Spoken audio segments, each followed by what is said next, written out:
السلام علیکم ورحمۃ اللہ وبرکاتہ۔ آج کے سبق میں ہم لیسن 5 کے بارے میں پڑھیں گے۔ لیسن 5 تنوین کے متعلق ہے۔ تختی نمبر 5، شین دو زبر شن، شین دو زیر شن، شین دو پیش شن، شن شن شن،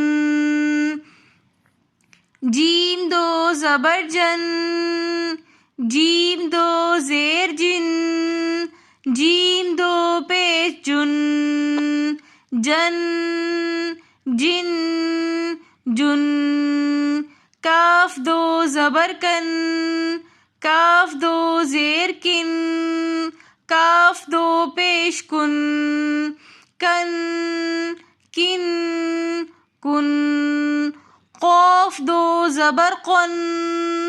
قاف دو زیر قن، قاف دو پیش قن، قن قن قن، خا دو زبر خن، خا دو زیر خن، خا دو پیش خن،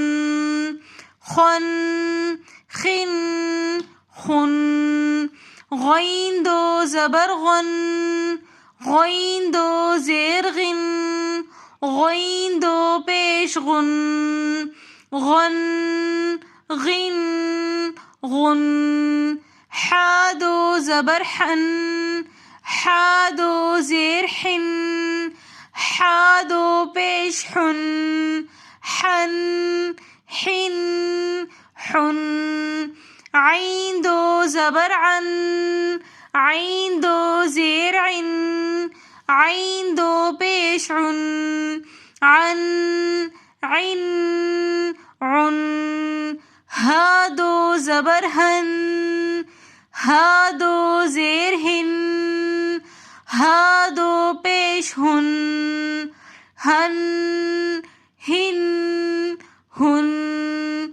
ہا کی ادائیگی میں ایک بات کا بہت خیال رکھنا ہے کہ ہا اور حا کے درمیان فرق کر کے پڑھنا ہے۔ اکثر لوگ حا کو ہا پڑھ لیتے ہیں اور ہا کو حا پڑھ لیتے ہیں، یہ غلطی ہوتی ہے لحن جلی، اور لحن جلی غلطی حرام ہے، کیونکہ لحن جلی کی غلطی کی وجہ سے قرآن پاک کے معنی بدل جاتے ہیں اور یہ گناہ کبیرہ ہیں۔ تو اس وجہ سے لحن جلی کی غلطی سے بچنا چاہیے۔ لحن جلی غلطی کہتے ہیں ایک حرف کو دوسرے حرف کے مخرج کے ساتھ بدل کر پڑھ لینا۔ حمزہ دو زبر ان، حمزہ دو زیر ان،